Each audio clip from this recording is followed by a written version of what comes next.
جی بالکل، میں اس وقت موجود ہوں کچا کھو شہر میں، جو علل صبح آج مین جی ٹی روڈ کو جو ہے عوام نے بند کر دیا تھا کہ آٹے کی غیر مساویانہ تقسیم جہاں پہ انہوں نے دیکھی۔ اسسٹنٹ کمشنر خانوال جو ہے فی الفور ابھی یہاں پہ پہنچے ہیں، ان سے جانتے ہیں کہ اب کیا کچھ معاملات طے پائے عوام سے۔ سر بتائیے گا۔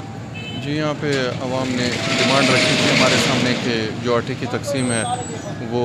ایک بڑے پوائنٹ پہ کی جائے تاکہ جلدی سے جلدی آٹے کی ترسیل ہو سکے۔ تو اس حوالے سے ہم یہاں پہ کچا کھو میں پوائنٹ لگائیں گے